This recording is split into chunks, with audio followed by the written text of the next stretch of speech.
Hi, Scott. We were just discussing how old Jen is. Well, if Jen's, I don't want to be how old you are first.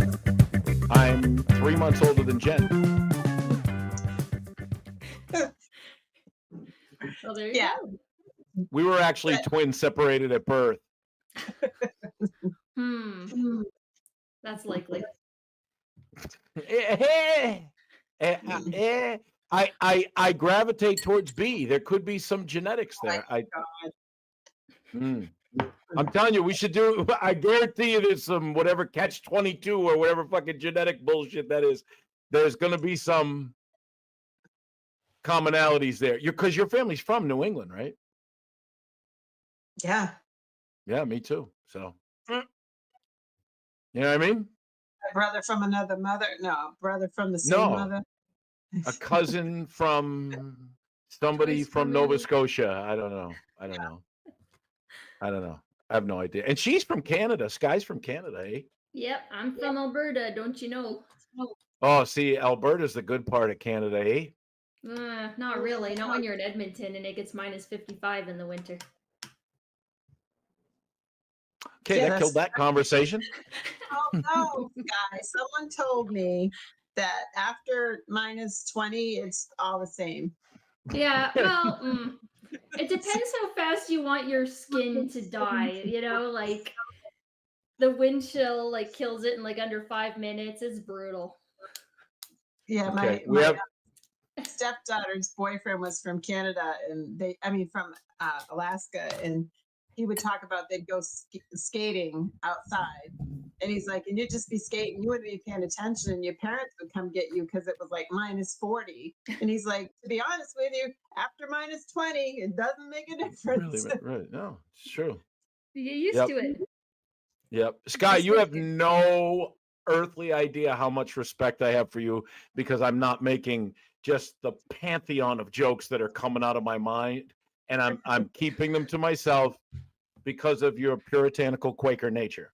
I mean, I told you, I deal with cops all day, so I've seen the worst in humanity, my friends. But yeah, but this is different though. This is you got to know your audience, I think that's why we're here tonight, because I was just being driven insane with the podcast stuff. I don't get it. I don't understand it. See, until Jen on our second to last session was like, "Look here, I ain't getting it," and I was like, "Oh, okay." So, because it's always, and this happens with people, it's like, yep, no, I understand. That's what people do at meetings all day. I understand. Sure, I understand. Clearly written out for me. I understand. Dogs aren't like that.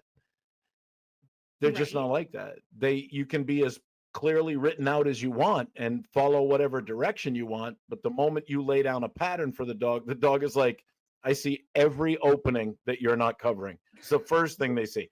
They don't see that they want to do the obedience. They see, how can I get out of it? Right. Yeah. So if you're just applying and expecting, you're missing the exact reason why it's not the dog, it's you. Because who's teaching the dog? Right. So it's not the dog, it's them. It's not the dog, it's you. It's not the dog, it's Jen. It's not the dog, it's me.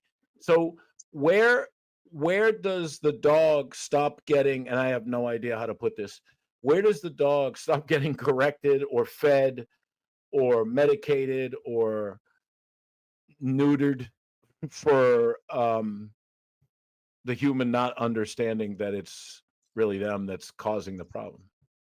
Well, that's right where it is, right? That you have to understand the behavior in order to actually know what you're doing, and no one does. No one understands what a dog's saying. That was us in our session yesterday, right? Or the other day. Where I was like, what's she doing? And you're like, well, look at her. And I was so focused on what I was doing that it's a lost art. That's what I've been telling you. It's just no one knows how to do it. Well, I think there are people that know how to do it. I think if you look at, I just watched a great video from Sean the Sheep Man. Have you seen that kid? I love that guy. That kid's out of his mind. And he's like, their command. He's got an old one, an intermediate one, and a very exuberant puppy one. And by and large, Sean the sheep man or Sean's dad or uncle or Braveheart or whoever did it teaches the first dog, and then they coach the next dog, and then the dog almost takes over completely, teaching the other dogs learn by watching. Right. And if they step out of line, it's almost like Sean the sheep man has a canine electric collar there to correct the other dog if the sheep don't. So what they have to learn is to respect Sean, and what they have to learn is to not just guess at obedience. So the when you want to send the dogs out to go get the sheep, what's the command? Go get the sheep. Nope. No, I'm just kidding. I don't know. I know that'll do is coming back. I'm trying to think of what it is. Away. That's right. Away. Yeah. So you send him away or away, and so he's going, and we're gonna go for a walk, and they're like, Yeah. Wiener, Westminster Terrier, and they're not, and he just goes and goes, and the dog's like, "Get and say it," but they're not leaving. And then finally, the one that was on the ground goes, "Oh my God!" He jumps back up on the ATV where the other two were and where he started, and then the dog kind of diminishes just a bit, and he can see it. So the dog goes, and he goes, "Awee," and the dog goes, "What? No, you didn't say it. You didn't say it." And he goes, "Awee," and the dog's like, "No, it's not real. It's not real." And he goes, "Awee," and the dog goes flying. Jen's like, I missed Matlock for this shit. Oh my God, I'm gonna kill you. Don't make me turn off my camera. I mean, go ahead if you have to. I just think it's what we're doing. The last video you sent was very good too, Jen. Did I do it? You told me not to make any corrections, so you told me I could tell me I can. Right. We'll talk about it. But you did. Oh, no. She's so close to breaking through. I mean, if she gets it, it's very, very hard. And it's one of the things that I noticed is you got your family on board. And that made me very, very happy. That made me go like, yeah, now you're going to get up and see how difficult this is to not undermine what I'm doing. And I think that if nothing else, watching B do obedience was enough for me for the rest of my life. It was very good. Congratulations. But if you think about the situation, you guys come from completely different situations. Like Sky, obviously performance is life or death to you. Yes. Right. I need the dog Okay. doing, or we're both dead. Yep. And if it does happen, know that if it's a Pepsi truck, it's premeditated by me. So Oh man, that's so mean. I'm just kidding you. It's I just know. comedy. I know. I don't know. I feel so. I feel like I feel like, and I didn't get it for a long time with Sky. I was like F-bomb this and F-bomb that. I talk like we talk, Jen. Yeah, that's good. Yeah. Well, people from Canada are very nice, so I don't That's think true. That. They're mean. that. No, they're mean. not. Yeah, No, they're they talk politely about mean. Americans. Yeah, that's true. But they talk about Americans. They're like, all those Americans, they're just stabbing each other to death, and they're just horrible, rude. Oh no, we shoot. Anyway. Yeah, that's true. Yeah. All right. So I have, because I'm trying to figure out this podcasting stuff and it just gets awkward until we fucking get through all the goofy shit. What I'm trying, that's why I want to have the goofy shit right away. What I'm trying to do is figure out to tell people, because you guys bring different perspectives to it, where Sky, you're working, and Jen, it's a pet dog situation. And so it's funny that it's not the dog, it's you that brought Sky my way was when she tried to do the pet dog enrichment route and everything went the wrong way. And Jen, you started at the enrichment route with 2 puppies, and then it just got worse after like a year. They started to fight. Yeah. Almost exactly a year. Yeah. Oh yeah, it's yeah, and they're only getting older. So if you watch, you guys had the same problem, but Sky, you had it, and then you gave it away. Debatably, because as we both Mm. know, I was using Keeler the whole time, and that got us into some problems. But honestly, yeah, at the later points of our working career, it was good. It was really good. Yeah, but I see. Don't Keeler brings some cool shit to the table, but Keeler in the hands of a like a Hitler Youth dog trainer, they're gonna. No, I'm serious. They're like the Hitler Youth. They're down. Just stretch that dog out. You fucking. There's a lot of angry emotion, and let me put it this way. I've seen a lot of angry emotion in purely positive training too, which is really weird. People don't believe that. But you ever see a purely positive person not get the result that they want when they need it? Oh, yes.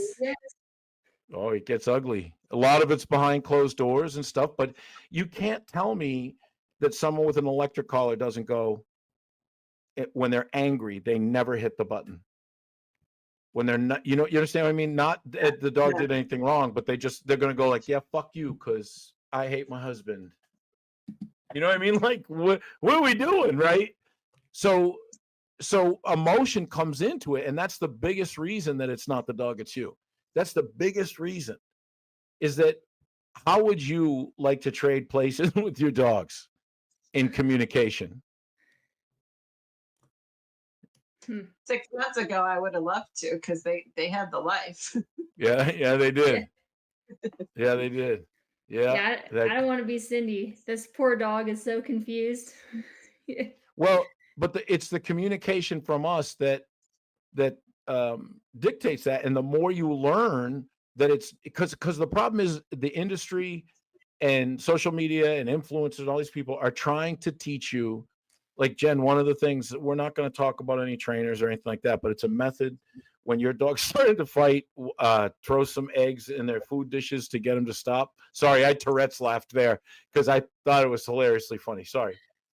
Is that true? But that's the thing. I mean, the you said something a few minutes ago, and it's one of those things where you think if you give your dog all of these things and you're good to them and they have everything they need, that they're going to love you and be loyal to you and obey you. I mean, you just think that I mean, I don't know, if you took someone off the street that had nothing and you brought them into your house and you said, if you're going to work around the house, I'll feed you and you can live here, and they'd appreciate. Well, I'm not saying that this would happen for everybody, but that person might end up being someone that is loyal and respects you and everything else. You do that to a little kid, you give them everything they want. I mean, and I'm just talking people, not but you do that to a little kid and you're going to have a spoiled rotten brat. So you're taking a dog that is immature and doesn't understand people rules, and you're applying people rules to it, thinking you're going to get what you would get if you took an adult, an intelligent person, and did the same thing. But you couldn't do it with a kid. You're going to end up with a brat, and that's what I ended up with, is 2 brats. Just to clarify for me, the treatment is like, if you're treating them like a little kid, you're giving them everything. Yes. Right. So like a grandchild, right? Like you're just, mama loves you, right? Like that's what you're talking about. And then that happened. Yeah. And when you give an opportunist everything they want, they just exist. Because there's no more opportunities left when they're getting what they want. They have to go outside and see where the opportunities are, like horse shit or chipmunks or squirrels or neighbors or other dogs, right? Yeah. So they're seeking value because they're given all the value. They're bored rich people. Right. I'm dead serious. It's the you get bored and you go like, well, what do you want to do? I mean, I'm not even going to talk about the fact that your dogs lick each other. Oh God, I can't. But anyway, We're not talk about that anymore because it all just right. No, it's a family secret. You're right. You're right. We got to keep that under. Got to put that in the closet. So, poor poor Sky's like, what the are they talking about? But I don't want to. video. her dogs got really bored. So they really bored. So, and they're brothers. So, all right. So, what I'm saying to you is that they wanted for nothing. They got everything. And Yes. then when and from the dog's eye point of view, when you give everything, you create a taker. The one thing that I heard you say about the adult, Jen, is you take an adult off the street and you explain to him, you're gonna work and I'll take care of you. Right. That's not in the kid equation because from Jump Street, you're taking care of the kid. Right. In the grandchild equation, you're not even taking care of the kid. You're just Right. spoiling the kid. Right. So when people say, "Oh, my dog is my baby," I say, "No, man. Who's got more rules, your kids or your dog?" It's usually the Well, kids. that's where I've told you that the people that I know that have spoiled dogs, their dogs have fewer rules than the kids, Oh and yeah. sometimes the kids are having to give way to the dog. What does that mean? Like if the kid wants to sit on the couch but the dog's on the couch, it's like, don't touch the dog. The dog can sit on the couch, you go find somewhere else to sit. Oh, That's so ridiculous. the mother tells him not to go near the Yeah, dog when it's sitting on the the dog will dog will what? bite them. So the Dog dog's sits around correcting you. the kids? Right, because the dog's on the couch and he's comfortable and he doesn't want to get off the couch. So, the Oh. kid can't move the dog. And the Wow. parents are just like, well, leave him there. And I'd be like, screw that. Well, first of all, I don't let my animals on the couch. But even if I did, if someone wanted to sit on it, it'd be get off the couch, No, but that's what people allow. And then they're putting the dog above their kids. It's ridiculous. It just, Well, I don't what people really don't understand, and I mean they I think you get that you don't want that dog snapping at the kids. I right. think the kids get that they don't want the dog snapping at them, so Right. they leave, Right. right? So the answer to the aggression is leave the dog alone. Why is the dog being aggressive? That's the answer. If the dog's leg is caught in a bear trap, then I'm not going to leave the dog alone, but I'm going to get that mouth closed first. Right. Right? Totally justifiable homicide if he wants to try to kill me, because I get it. Right. He's trapped, and it's terrible, right? But when you walk up to a chair, when a human walks up to a chair and the dog shows its teeth, snaps, or bites, it's gotten so far out of control from the human perspective, making allowances and making the dog's life soft and giving and giving and giving, because now the dog is saying, if no one's going to correct, I will. This is all mine. Everybody tells me it's mine. Everyone tells me it's mine. If I go to the door, they open it. If there's poo on my ass, they wipe it. If there's someone in the bed, they get out. If I don't want this food, they get the other food. I pick up the ball, they throw it. I go to the door, they open it. I put the butt out, they scratch it. Now I'm going to tell these little milk-sucking larva kids, they come over my chair, I'm in charge of this house. Ask their mom. I'm in charge. That's what you're seeing.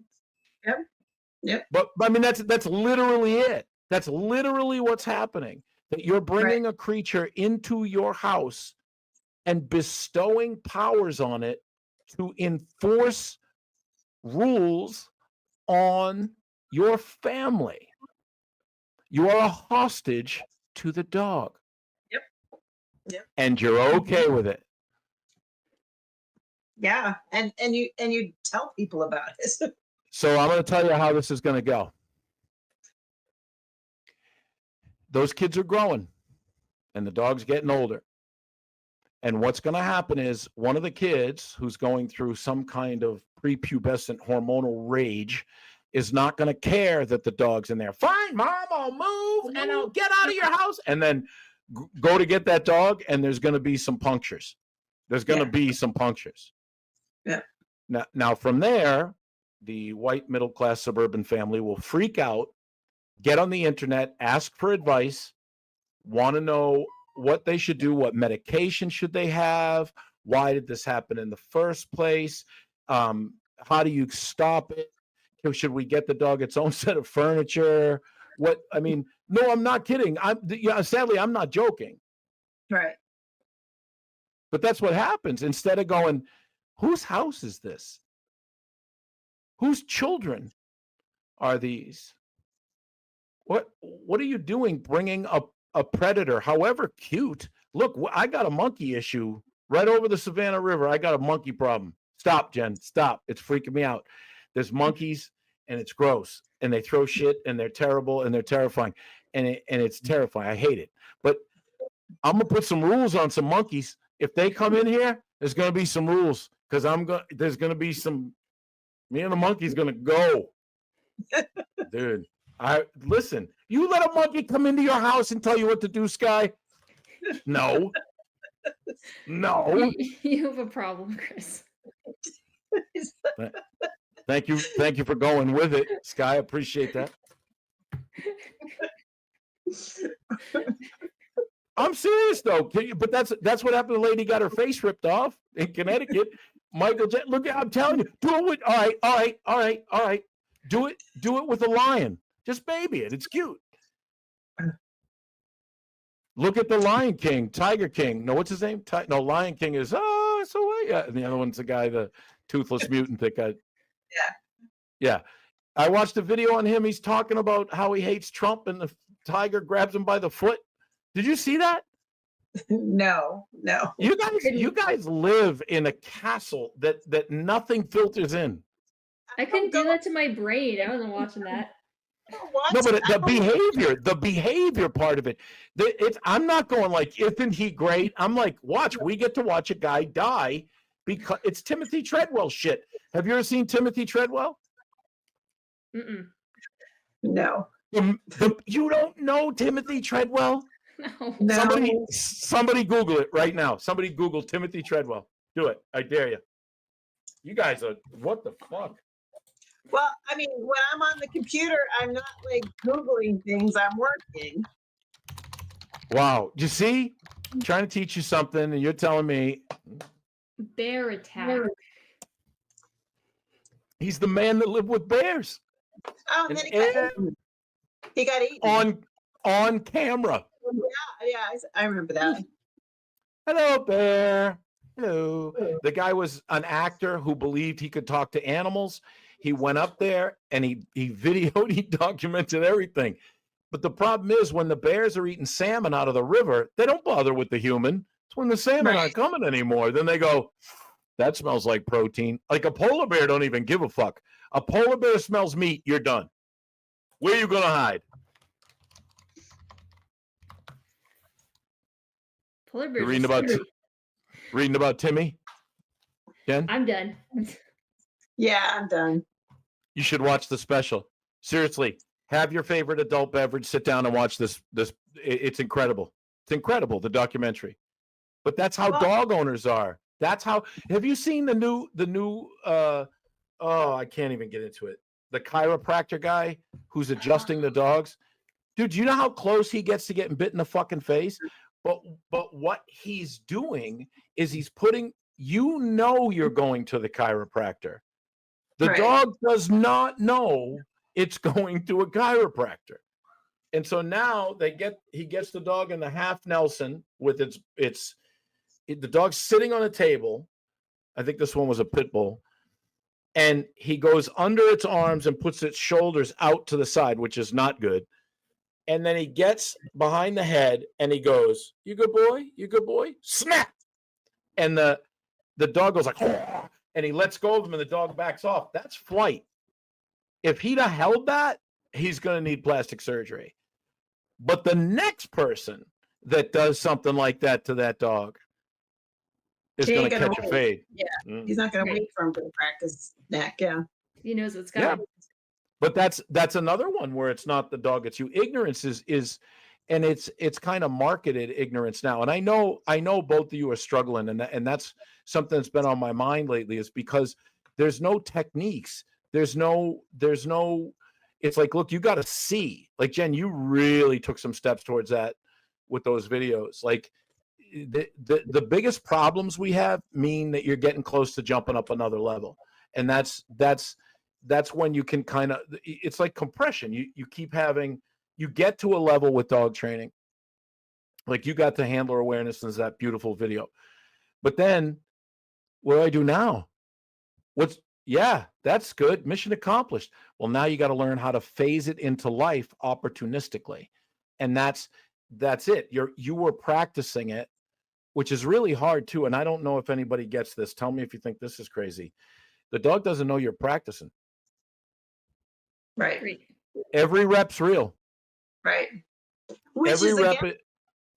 again though, that's where my fear is, right? And you tell me all the time, like, if you're gonna screw up big. But in my mind, just, it's like, I don't want to screw up because I don't want to, like, be doing something to the dog that they're going to be confused about. So Tough. I know that, but I'm just saying, from my perspective, when I go to do this, I want, like, when I make a correction, I want it to be at the right time. I want it to be perfect, because I don't want to screw up and do it at the wrong time and then have the dog go, "Oh, what's going on?" So Right. that causes like an anxiety there, where you're saying that compression, where you sit there and you're looking for the opportunity, but you want it to be perfect. And it just causes all of this. It snowballs till you get to a point where you're almost paralyzed and you can't do what you're supposed to be doing. Right. But how did that start? I blame it on you. I know. No, there's no doubt. There's absolutely no doubt. It's my buddy Todd used to say to me all the time. I'd go, "Todd, why the fuck did you do that?" He goes, "Well, I'm only as good as the person who's teaching me, Chris." That's what he used to say to me all the time. Fucking cocksucker, I hate you. But you were, I'm not going to say you were told, but we talked about, if I go back to the first video where we started talking about handler awareness, and I said, I remember I yelled at you. I said, no, don't do it. Remember that in the basement you were training? Yep. And I go, no, Jen, because every rep counts. Right. So I'm going like, no. And I'm telling you, a lesser person would have gone, did you just raise your voice to me? Have you met her mom, by the way? Anybody? Put your hands up if you have. She's about that big, and she's like, she'd come at you, boy. You ever see Gollum from Lord of the Rings? She's like a spider monkey is what she is. Yeah. Dude, she comes at me, I'm going right for the hip. Oh, I'm just going to take that hip out. Out. What are you going to do now, Beatrice? What's up? Yeah. But if you understand that every rep that you do with the dog means something to the dog. So if you go out, when I said to you, be very careful, be super careful about how you do this. Sneak up. Don't let not sneak up. Don't, Jesus Christ. Right. That's not what I said. Be Mother Nature, man. Be very judicial with these corrections. Be very, very, very smart about them. And then she looked like she was pull starting a rusty chainsaw. Just come,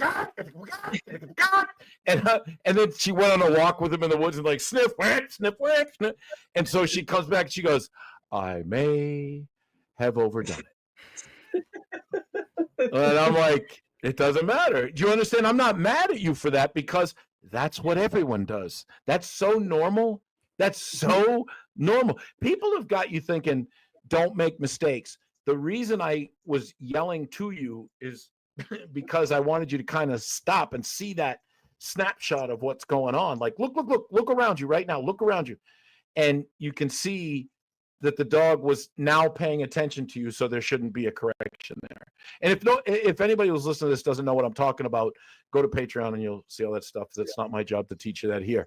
But it's a correction that actually centers the dog. But if you're still taking the dog to daycare and dog parks and play dates and lure coursing and dock diving and it has no obedience, nothing you do is going to make a difference.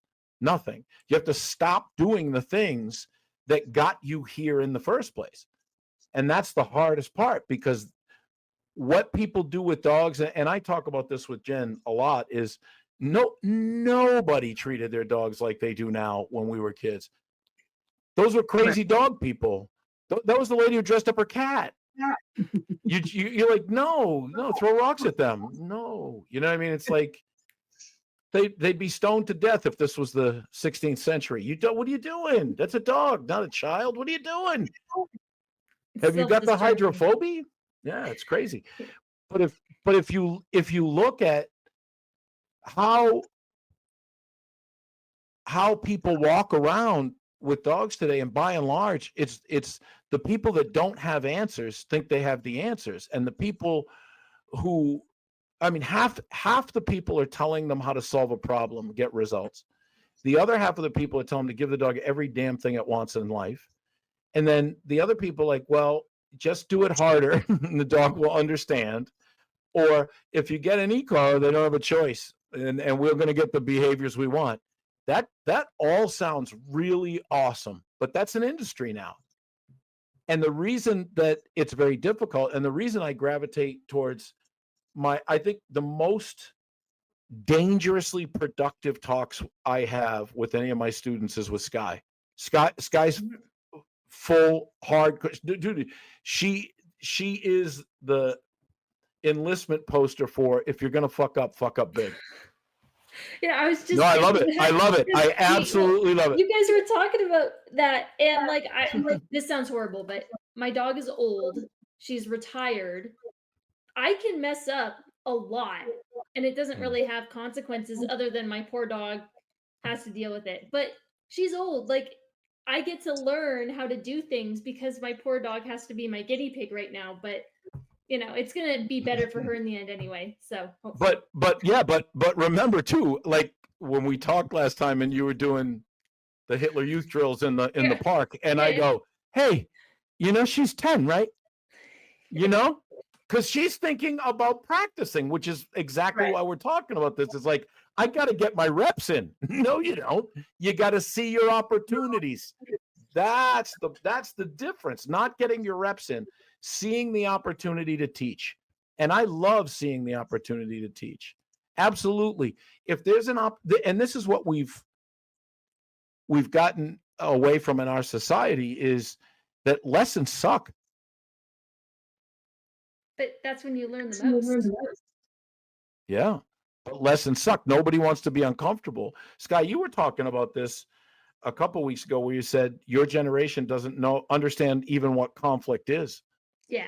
We avoid hardcore. We can't do it, or we won't do it. We'd rather just, like, something as simple as phone calls. We don't like to call other people because we're afraid of what's going to happen. Like, that's just ridiculous, but that's just the way we are.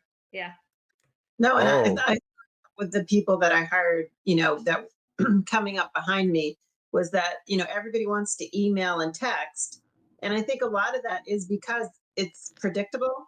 Like, if someone texts you, you can formulate an answer. You don't have to come up with it, like, it's safe. Yeah, because in my generation, someone call you, pick up the phone, you don't know what they're going to say, and you got to deal with whatever comes out that end of the phone. But today, it's like, oh, they sent me an email and they're mad, so I'm gonna, it is crazy because it's just avoiding. It's avoidance.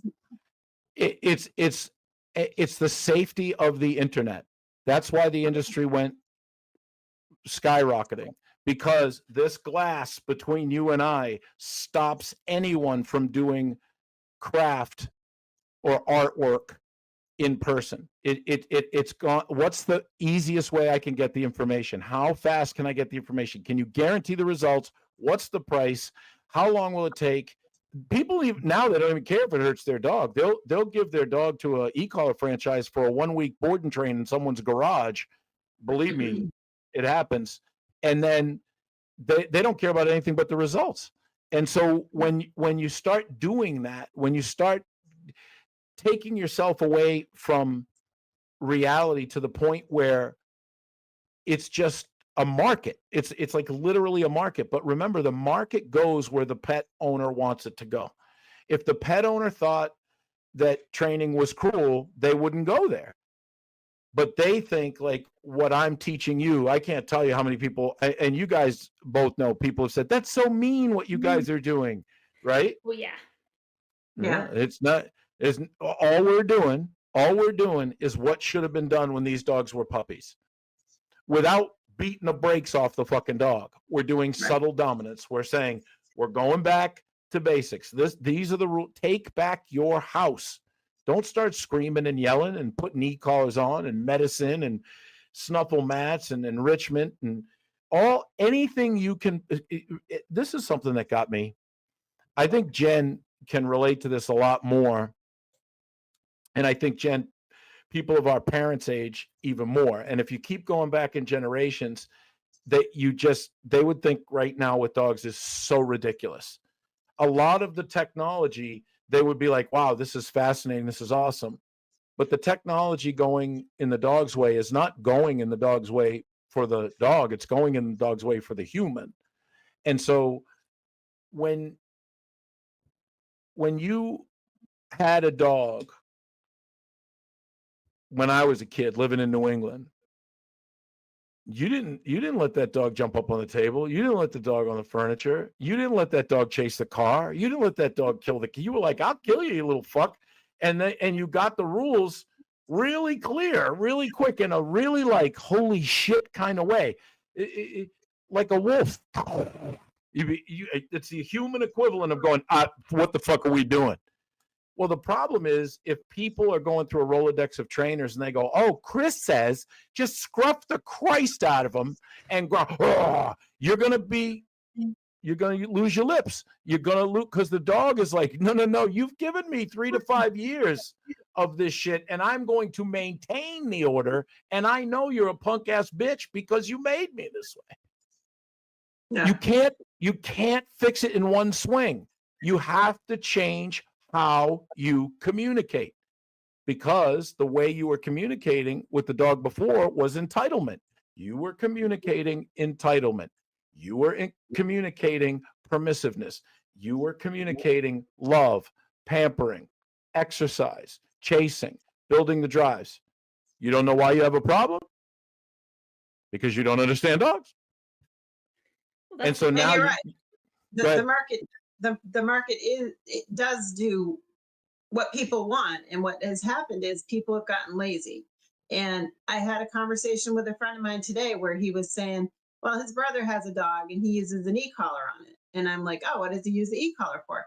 He's like, well, when he goes out so that, he doesn't run off. Like we talked about with my dogs, that they sold it to me as like, this is the suspenders that your safety belts and suspenders. The minute, I'd never heard that before, never heard it. And when you said that, when we were talking, I was like, if I've ever heard a sales pitch in my life for safety, which means they're trying to allay your fear through sales. Exactly. Oh, yeah. But, and so I said to him, well, so what, what's up with the dog? And he's like, well, when he goes out, he just, he'll call him and he'll zap him to get him to come back. And he said, he just doesn't have time to train him. So he just wants to make sure that the dog doesn't run off. So, the guy's busy. He's got a little kid. He doesn't want to train the dog, but he wants a dog. And he doesn't. So for him, it was easier to go out and buy an e-collar and just make sure every time the dog goes out, and I said, I hope he always has his little buzzer with him. You know what I mean? Because that dog will take off the first chance it gets. Management is 100% unsuccessful. Right. It's hard. I get I get frustrated at other people's inability to understand, but what frustrates me more is that how do you blame these people now? Because everyone's telling them it's easy and everybody's telling them it's science. Let's get into that for a second. These veterinary behaviorists that are telling people shit that a good dog person wouldn't even think of doing. Like, what are we doing? We're getting people fucked up. And it's bad. Have you ever been on the online posts where you see people asking vets behavioral advice? No, why would I go there? I'd hang myself. It's bad. And someone will be Like what? So I saw one recently and it's like my dog has been, growling and stuff at my kids for a few years, but it's never been a bite. And then suddenly the kid took the dog's toy and the dog bit the kid's face. And now I don't know what to do, but I'm not going to get rid of my dog because it's also my kid. And what do I do? And all the vets will, come in and they say, you need to use positive reinforcement and you need to work with a veterinary behavioralist to help desensitize the dog. But it's just it's the worst advice you could give someone in that situation. But that's it's all science. it is. And it's a vet. Listen to me. Veterinary, that's internal medicine. Behaviorist. When did that happen? And then when was that the only option? Because it's a vet. I'm telling you, there's a video on Patreon in the evals where this guy comes in with a lab that's biting the Christ out of everybody in Agunquit, Maine, and he wants to walk it down the street, and it's packed in Agunquit. He goes, I just want an e-collar and know how to use it. And I said, well, why is the dog biting people? He goes, I don't care. I just don't want the dog to do it. And I mean, I'm summing it up, but no. But I said, no. I won't. Jen, that happens every day. You see? So I'm like, and I said to him, I said, very calmly, I said, the dog doesn't understand what's happening with people coming up to it because the dog was corrected with the prong for people walking up to it. Now, it wanted to jump. Say it wanted to jump on somebody who was young, and some trainer said, go. Now the dog says, holy fuck, that person's coming at me. That's pressure. So it avoids. But when you're walking through downtown Agunquit in the summer, the dog can't avoid oncoming traffic and is starting to go, get the fuck away from me. And the guy wants an electric collar. That's gonna fix it. Because that's gonna make it better. Yeah. But you'll know who will sell it to him? Everybody else. Because they go, sure, sir. Come on in, sir. We'll help you. We'll absolutely help you with that. Here's how you use it. We can guarantee the results. Dude, this isn't Jiffy Lube. This is his kid. This is supposed to be something that's the greatest thing in your life. I love my dog. Who rescued who? All that fucking bullshit. When you understand that every time someone goes to a level of motivation, the dog understands. Like, so if you're going to go to a dog park, there's nothing to not understand. The dog's going to understand when I get here, I do exactly what I want when I want. When the dog goes to daycare, same thing's going to happen. When the dog goes to a play date, what people don't understand is that is training. That is anything you do with your dog cannot be subcategoried into anything else but life. But when you go to the dog park, daycare, or I'm going to, give the dog everything it wants, you're training the dog to be a created alpha, a dog that thinks its shit doesn't stink and it's going to maintain. Now, sometimes a dog that's like that is really not about that life. And another dog will correct it and it will snap right back into, I had no idea. And everybody's fine. But sometimes another dog will snap at it and they'll go, oh, you don't know who I am. And then the other dog goes, I know, but you don't know who I am either. And then all of a sudden it's a bloodbath. And now any human trying to get in there to stop it is going to catch a bad one. And so, like the guy that got killed in the UK, like what happens all around us that detonates around us in the dog world on social media or in life at the dog parks? Everybody just turns a blind eye to that. And the market tells them, yeah, that it's not you guys. It's not you guys. Something's wrong with the dog. Something's wrong with the dog. That's what what it's not the dog, it's you means to me. And I know it sucks for people to hear that.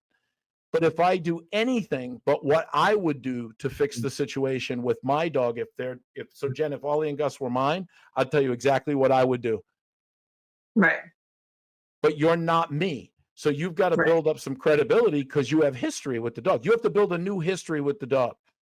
You have to say, I'm not who you thought I was. Right. But if you go back to what you, what'd you say? Mama got a split personality, and now you got Mama B now. You had Mama A, you got Mama B now. And how apropos, you've been classically trained for this. Yes, exactly. And see, here's the other thing with Sky. I'm always trying to pull back Sky off corrections. Corrections serve her very well. How did I tell you that you handle? Do you remember what I said? Was it something to do with a sledgehammer or something? I said you train like a male police canine officer. Oh, that's right. You did. Yeah. Very much so. And so everybody, like, Sky's going to just lean to the rules because if Sky deviates from plans, bad shit happens. Yes. Jen is, and I say this all the time, Jen, and I'm very grateful. Honest to God, I'm being very real. I'm very grateful that you put up with the bullshit of me saying that you went and got 2 dogs a week after your other dog passed away and you were grieving. And I know how much it sucks because I never want you to forget that. But I also want no one else watching to ever forget that. And so what would you tell people if they're putting their dog down, their dog who's part of their life, and then a week later you lose your complete shit and go and get not 1 but 2 littermate brothers?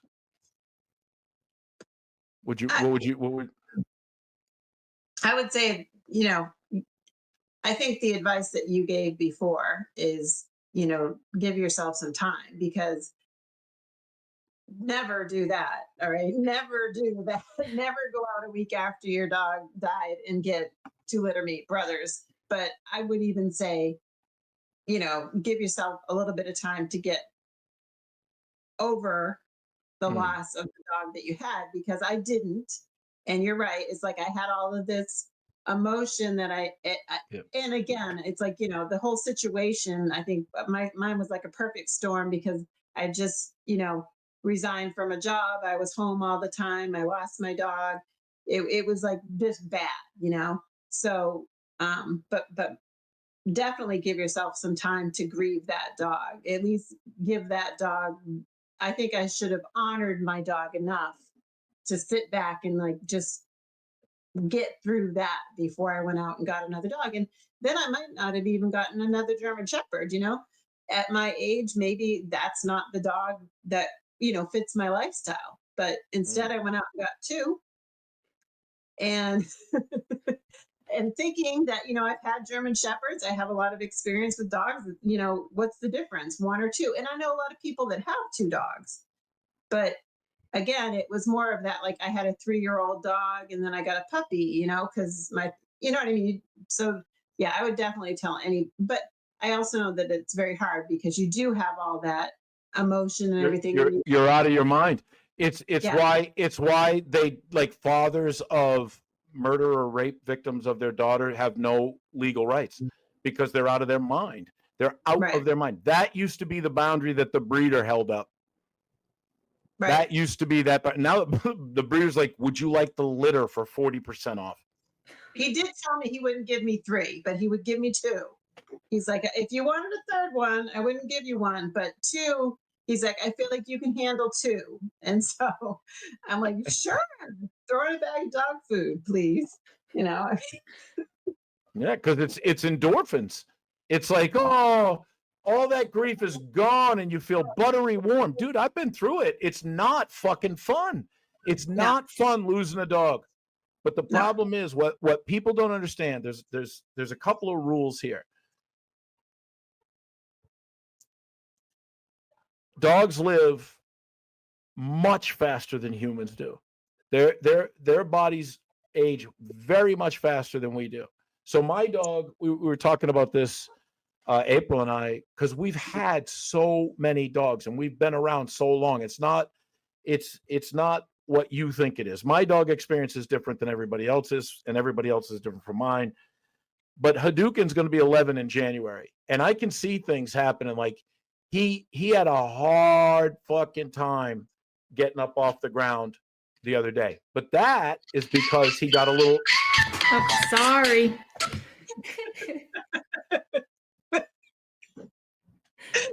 Luckily, there's no emergency, so. Chris is It scared the shit out of me. Dude, I'm in the hood. All I heard was, and I'm like, oh shit. Woo-hoo! Like, what are we doing? Like, I like my happy ringtones, okay? Holy shit. So where were you with your very sad story? I don't know. I have to go to the bathroom now. you were talking about Hadouken.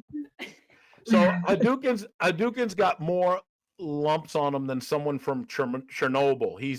His shoulders are shot. He's bad, but he's 10 and he's a mastiff. He's going to be 11. What did you think? Did you think that he was going to live till he was 48?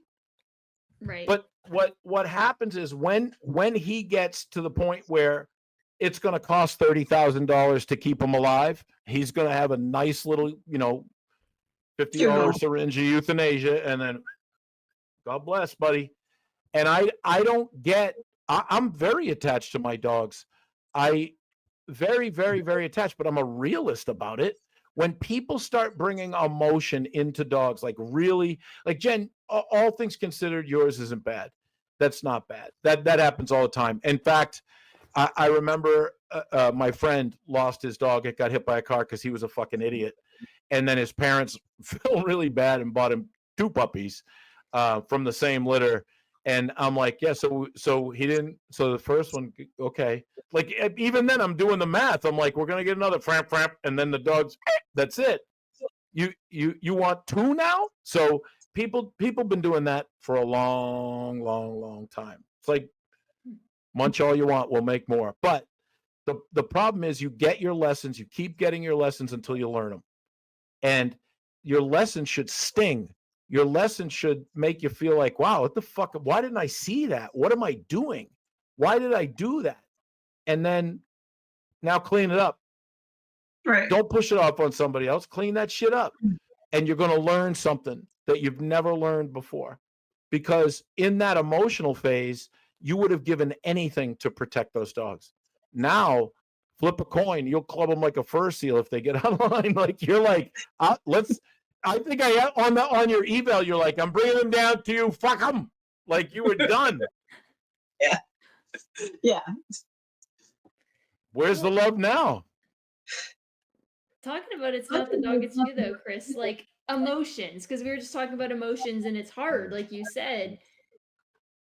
I've always thought, since I've been working with you, that in general, emotions are detrimental to dog training. That's funny. Would you agree? At least strong emotions, uncontrolled emotions. Yes. Unless you're acting. There is not. Did you guys come on? The wolf video, my favorite girlfriend. That lady's acting. She's not mad. Do you understand that? Her behavior is matching the wolf +1.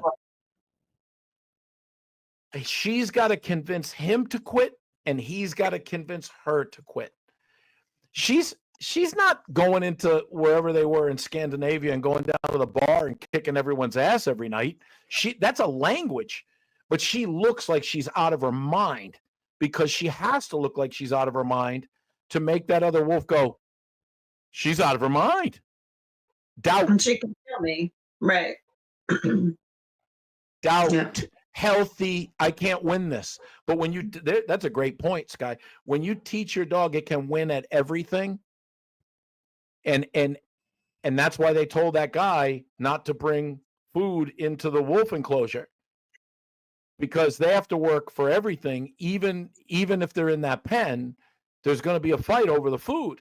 You can't go, you sit, Wolfie, and you sit, and there's a deer for you and a rabbit for you. They'll fucking kill each other. So when you bring food in there, what do? They swarm. They swarm. They'll get into a pack mentality and they'll fucking rip those guys limb from limb. She did what was necessary. She did the lesser of two evils to reinforce a lesson that was presented by a guy who was in the military and didn't fucking understand that there's a reason you don't bring food into a wolf enclosure. Well, there's a reason you don't take your dog to daycare. There's a reason you don't give your dog everything. And the industry is just making money hand over fist on telling people to make the mistakes, like the veterinary behaviorists, right, Sky? Mm-hmm. Then when the people get sick of that, they're going to go to a e-collar franchise, and when they get sick of that, they're going to go to a balance trainer. And then when they get sick of that, they're just going to get rid of the fucking dog. And that's what happens. That's the route most people take. And some people go to medications, and some people go, I don't know. It's just a really shitty thing to watch. So the rules never get higher than your dog. There is exceptions to that. There are definitely exceptions to that, but you should not be in an emotional place while you look higher than the dog.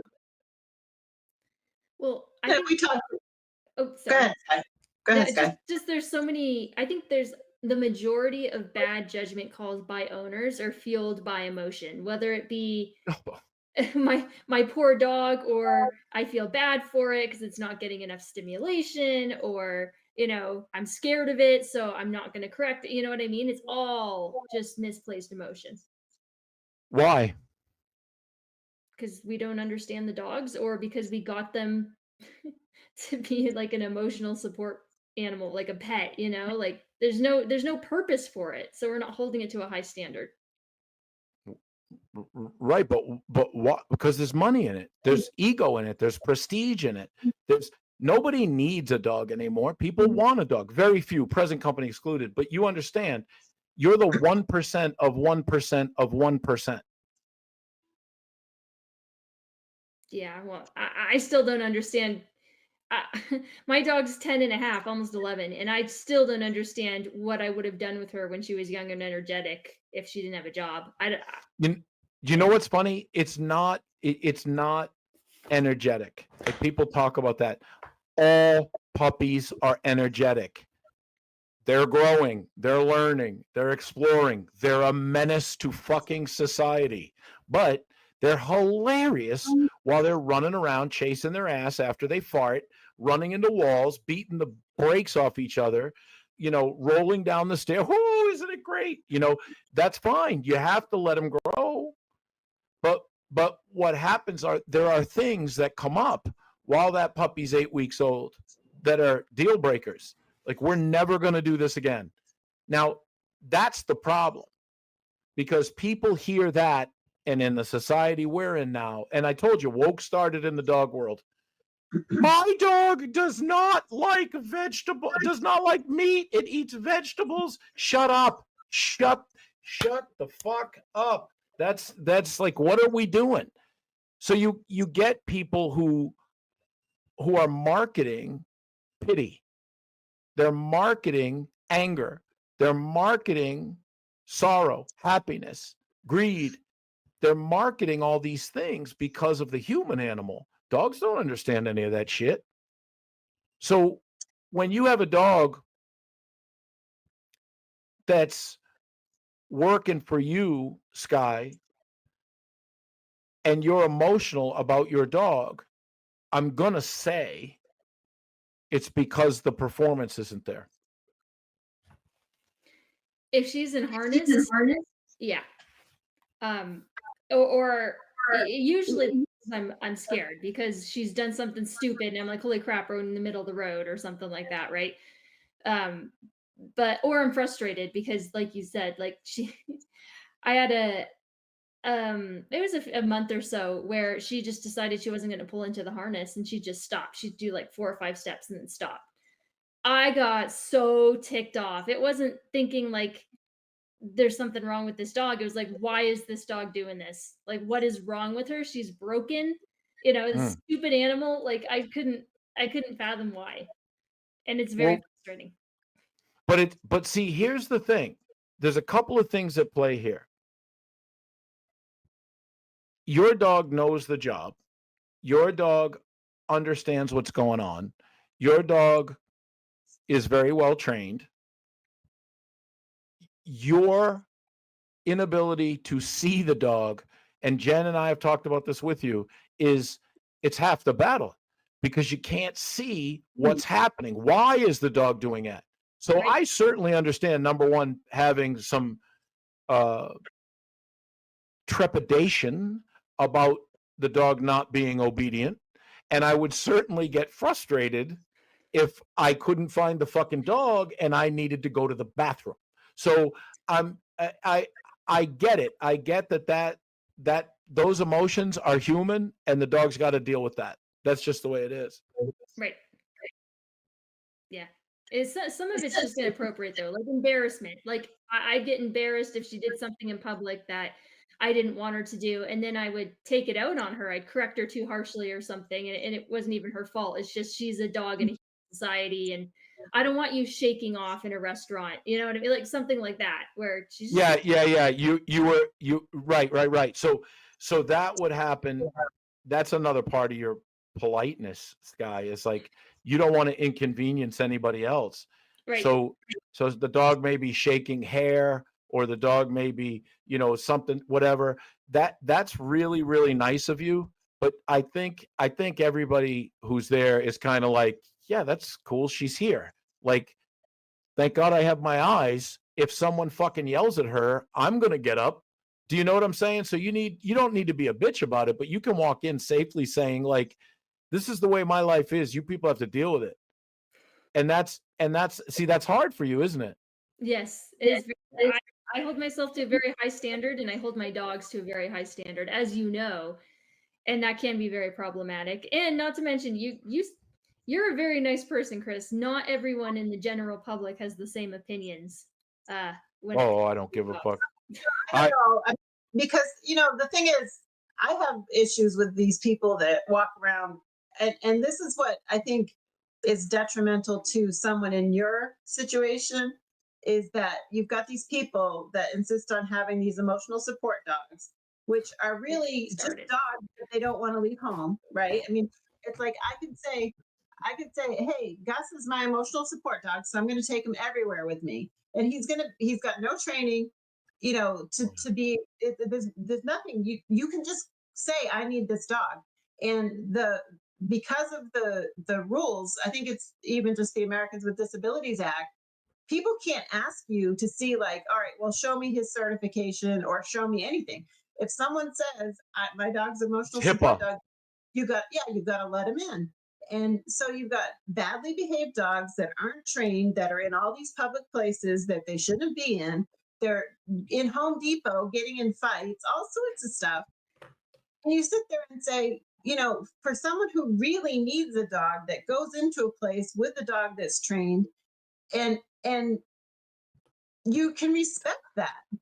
I respect that. But then you see all these other people with dogs that it's insane. I mean, I have no words for it because I just don't get why people can't leave their dogs home when they go to the store. What?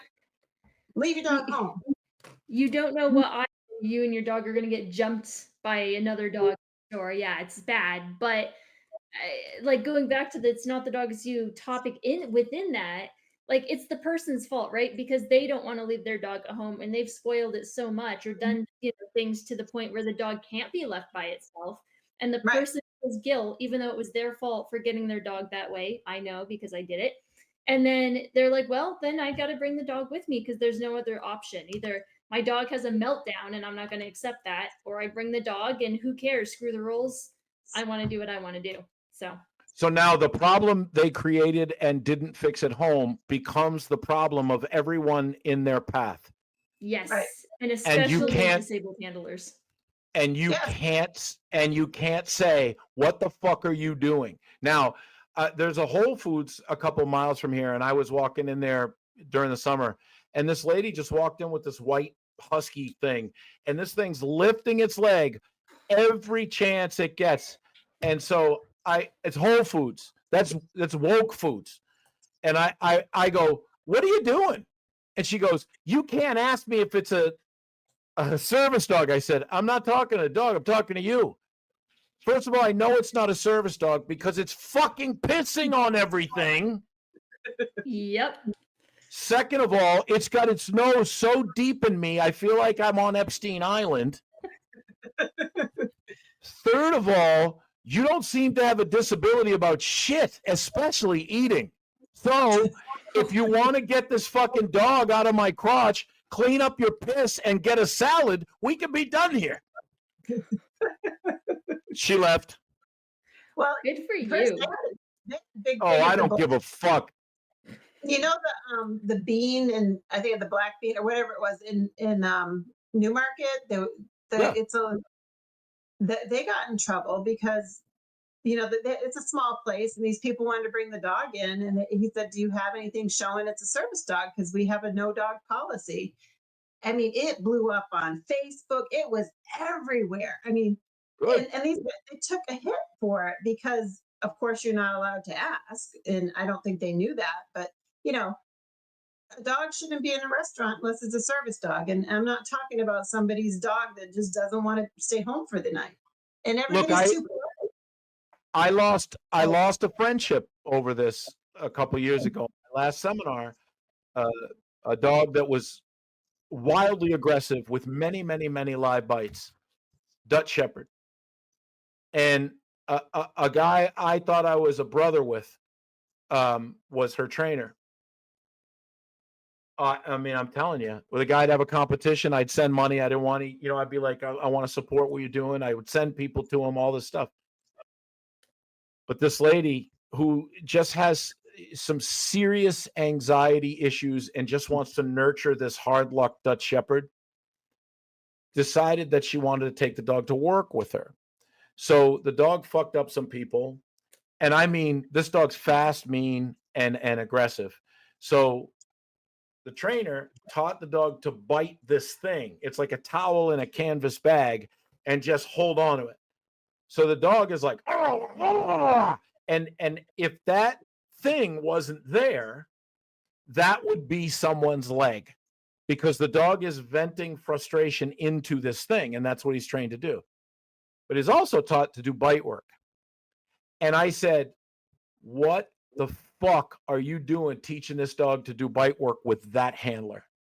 Mm-hmm. Just gonna make Our the bites friendship, worse when they happen. he fucking like this. I don't know if it was ego. I don't know if it was money, but I was like, what do you want me to do? What do you want me to say? What do you want me to say? What do you want me to do? Guess what? The dog's going to get destroyed.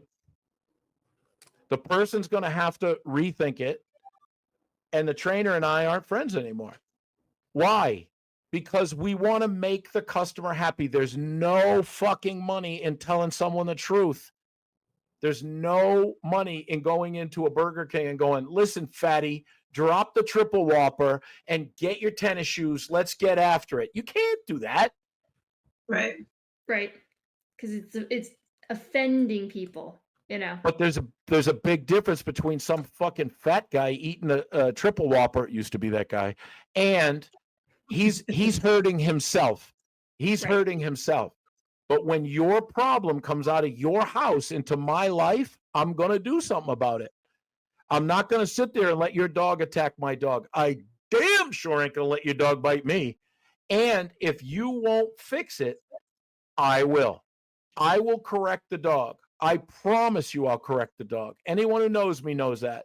If a dog comes running up to me on the street, I'm not going to kill the dog. I'm going to tell the dog, you need to rethink your life goals right now. Because if I ran up on its owner like its dog is running up on me, I'd get shot. Right. So if you don't, and that's the same thing with dogs getting hit by cars, is people go, oh, he's a good dog. He knows what sit is. He knows what down is. He knows stay. He's a good dog. Fuck you. He's a good dog. Front door opens, dog's gone. Come back. Fuck you, hit by a car. How many times have you seen that happen? And so whose fault is that? It's the owners, 100%. Right. And what if it's a mental health issue? You understand? That's the reason we don't, or I don't like emotional support dogs, because a lot of that's mental illness. You don't want to give a dog to mentally ill people. Right. Same reason you don't want to give them a gun. Make them crazy. Make the dogs crazy. Well, here's a story for you. I knew a guide dog handler, and they got the dog, and then 2 or 3 years later, their mental state degenerated. And it was to the point where they were out in public and they'd just scream at people, and they'd have panic attacks and stuff. And the dog, which is a very well trained dog when it went out, degraded with the handler. And it got to the point where like the dog was biting a ton of people because the handler would go into these medical appointments to get their blood drawn, and she'd scream and thrash around, and the dog was like, holy crap, what is going on? I'm scared, I'm gonna bite, I'm whatever I need to do. Barrier frustration. You think so? With a screaming, flailing handler? Can't get away. Yeah. It can't. Okay. The dog can't get away. The dog doesn't give a shit about the handler. If there was no leash there, that dog would run from that handler screaming. Yes. But it tries to run, and that's not working. Right. Mama bear's screaming, saying, "Hey, something's wrong," and the dog's like, "Let's get the fuck out of here." Yeah. So the dog starts scrambling, going the other way. Someone comes up to help, and the dog's like, "I don't know who you are." That's what happens. Yep. But you think of something like that with a properly trained guide dog, going to I'm a great dog to I'm gonna bite you if you come close. Like, and that's just because of mental health, degrading, and the handler can't keep up with the dog. So why would we give a dog to people who are struggling like that? It just doesn't make any sense. Not to me. Well, it's the people who react to life instead of think about nature that get in these places, and they're like a herd of dumb sheep. You cannot fucking stop them. You can't. So they're like zombies. Their volume is in emotional numbers. Oh, they just keep coming at you. I don't give a fuck. I don't care. It doesn't change a goddamn thing. It doesn't change anything. It just makes good trainers go hide. But it does get away from the point that most of them aren't really emotional support dogs. Most of them are just people that don't want to leave their dogs home, so they have their dogs going around. She's had it. No, I mean, talk about it. So what happened? What happened? What was the situation? Because you keep pointing over here. You're like, no, because I'm not picking anyone in particular. But no, but it's like I understand. I could almost understand if somebody was misguided and said these people need emotional support dogs because they're stressed or whatever. As wrong as that might be. But I think like 90% of the dogs out there that people say, "Oh, it's my emotional support dog," is just because I don't want to leave my dog home. And I know people like that went to college and they brought their dog. And they're like, "Oh, you can't have a dog in the dorm." So they go, "Oh, no, it's an emotional support dog." And you get a little certificate and you just give it to them. And it's like, it's a perfectly normal person that just doesn't want to leave their dog home. And it's letting these dogs that aren't trained, it just gives the real working dogs a bad name, I guess. Yes. Oh, yes. And there's absolutely no doubt about that. But that's what happens with trainers. Trainers now are marketed. They're all doing in one form or another. They're all marketing the same way. They're all playing on your fears or giving you results or doing all that stuff. So when you have emotional support people, there's no certification for an emotional support dog. There's no, because the variables are too high. There's too many. You can't. Plus, what training does the handler have? But I also think this. I think that's true. I think people don't want to leave their dogs home, but I think people get attention for their problem, and the dog brings attention to them. People who don't get attention but want attention do crazy exaggerated shit to get attention. I rescue dogs. I am a 401c or whatever they are. I'm certified in eye booger wiping from the AKC, and so you hear all this shit, and people like, oh, she's certified as a booger wiping. Jesus Christ, let's see if Chris Fraze has that. He don't have that, and you're like, what are we talking about? What are we talking about? Giving not only just giving people, because look, there's a lot of homeless people down here. I saw 2 dogs tied to an overpass, like a tree by an overpass, while the homeless guy was down panhandling, and the 2 dogs were just chilling up there. I don't have any problem with that. But there were people who did, the dogs had shade, the dogs had water, the dogs looked very healthy, but there was people who were fucking pissed off about that shit. That's not an emotional support dog. That's a guy who has 2 pit bulls because he sleeps where people are going to rob his shit. That's a job for a dog. Thank you very much. Yeah. That's the oldest job the dog's ever had, right? So I don't have a problem with people who need a dog, right? Because it's when you want the dog for your ego, or when you want the dog for attention. When is it mental illness that because someone is mentally ill, and there are very, very different shades of mental illness. Everybody has mental illness, everybody. But what I'm talking about is someone who, for whatever reason, is dragging a dog into their psychotic, dramatic episode. That's animal cruelty. That's animal cruelty, because it confuses the living shit out of the dog. And then what do? They get more attention. They wouldn't let us in here. Why? Who gives a shit? Shut the fuck up and go eat in the park. Who cares? You weren't welcome there, you dipshit. Don't go there. Well, you're saying attention seeking. Do you know how many people have come up to me and said, "You're so lucky you get to bring your dog everywhere with you. I wish I could too." Oh my God. I punched them, but you can't. So I mean, I could try. no, But yeah, but I would punch them. I know. I've gotten people come up and they're saying, "Where can I buy that vest or that harness so I can bring my dog like you can?" Like God. all that, it's very common. It happens all the time. And they're just not thinking, right? They're just like, I want that because attention, or they like their dog, they want it with them, but they're not thinking like, you want to be blind too, it's a two, Sky, you have both. just go like this. Just go. Now you can have a dog too. Yeah, exactly. Yeah, you can take your dog anywhere you want. The ability to bring my dog everywhere with me did not come free. I mean, that's basically, it's. I mean, you can see some things. Yeah, I can see some blobs. Yeah, and people will ask me, they're like, how do I get a service dog? And I say, well, the first thing you need to do is have like a disability that is, life altering. And they're like, oh, it takes them a second to process. And I have plantar fasciitis. It's incurable. Is being an idiot a disability? Because that's pretty much they qualify. That's a great question.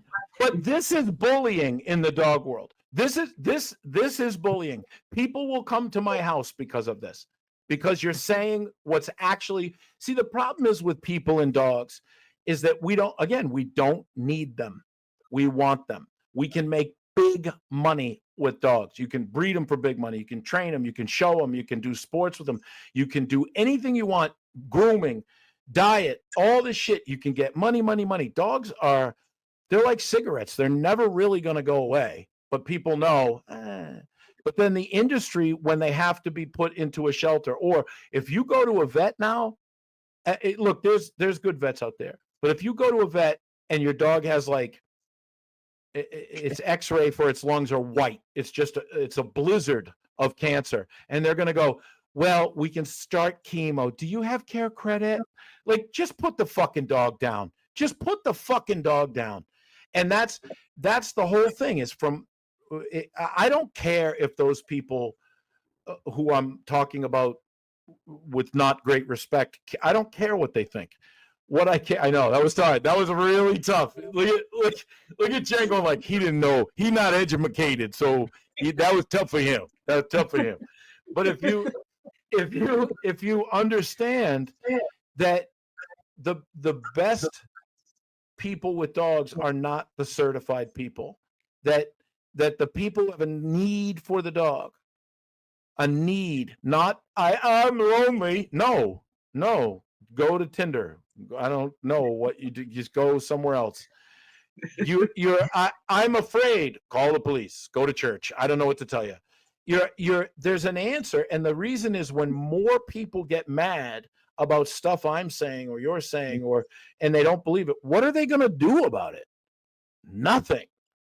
They're just going to start. That's barrier frustration again.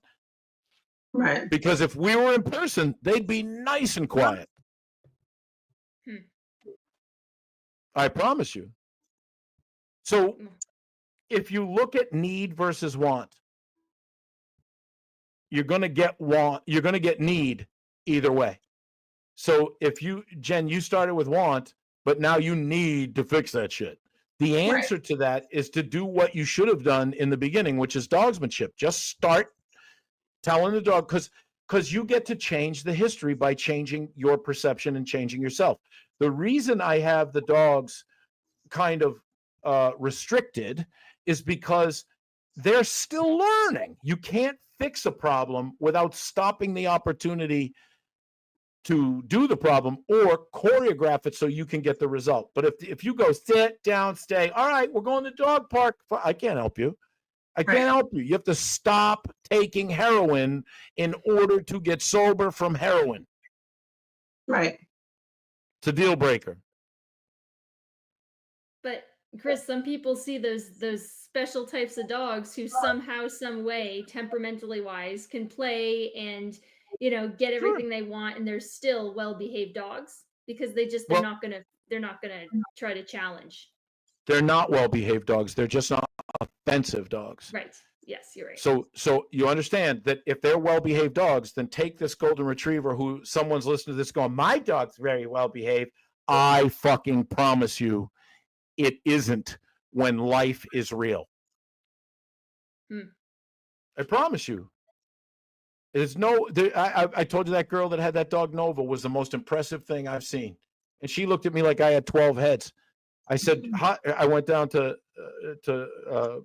pick something up, and this lady had this little Australian cattle dog kind of mix, and just comes right up to me, and I said, oh my God, what a nice dog. And she's like, saddle up. And the dog goes and gets back in the car and happy. And I go, oh, sorry. She goes, why? So then she's like, come here. And the dog comes out, and she goes, you can let him pet your dog. Jumps out. I'm like, what? She doesn't need sit. She doesn't need down. She knows what she needs. Don't go over there. Don't go over there. Don't bite people in the dick. Don't piss on shit, and get in the car when I tell you. What's the problem? You know what her enrichment is? Dealing with life. Not getting hit by a car. People who are going after enrichment that's the dumbest fucking shit. That, to me, as a person who has been with animals my whole life, and everybody says that now, so even that's tarnished. But I would why are dog trainers telling you to use enrichment? You want the dog to chill the fuck out in life, not turbocharge it. You understand what I mean? So we're teaching the dog to sniff. Well, when the dog starts sniffing and pulls you into traffic, you're going to go get an electric car and go, don't sniff. And the dog's going to be like, bitch, you just told me to sniff for my whole life. I can't think of anything more confusing than that. Do you understand what I mean? I don't know. There's people who, so what I want this podcast to be is a place for sanity, a place for experience, a place for clarity, trust, and respect, but people who are going to ask intelligent questions, not be part of some kind of, I don't know, organization. Just train your dog and just understand your dog from the dog's eye point of view. That's what I really want. I'd be excited for some questions if you do Well, bring get 'em. people. Yeah, if you do get people, because most of the things we can talk through them here. I like it because then we can actually figure out why are they asking it, how does it work, and how does it apply to dog training Right. instead And of when people, not and knowing. when I edit this, I'll put videos in so that people can see what we're talking about. So if you have, like, Jen, if you ever run into that horse video again, that purely positive horse video, Yeah. just download it and then go, Chris, like, because Jen and I do that. Well, Sky and I do that too. I go, look at this. Like I sent Sky a video of people in California blowing up a whale that washed up in the 60s. Dude, 450-pound chunks of whale blubber blown into the That sky. was so nasty. And I saw something the other day that because we were talking about the how people think, and I came across a video of a guy that was talking. He got a horse and he had it shipped to him sight unseen, and it had all these issues, and it was the process of going through it. But it the way that he talked was so sensible. You would have liked that part of it, Chris. Yeah. Like how he was talking about, people criticize him for like working the horse or having a bit in the mouth, or and he says these are the reasons why I do what I do, Right, and right. sanity. I mean, I thought he was going to be like one of these weirdos, but he was like totally sane, talking about, this is why this is happening. I Yeah. thought of you because it's kind of the same thing as the dog training, where people think you're Yes. mean for doing what the horse needs or the dog needs, but it's No, it's really sacrifice. You have to put your emotional bullshit, your egotistical bullshit, your anger bullshit, your human bullshit behind the needs of the dog. right. You got And to put then away fear and all your hopes and dreams and all that crap and put it aside and just focus on the dog.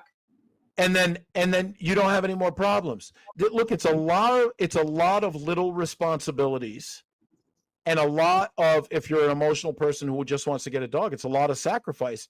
But if you don't sacrifice, the dog will have to.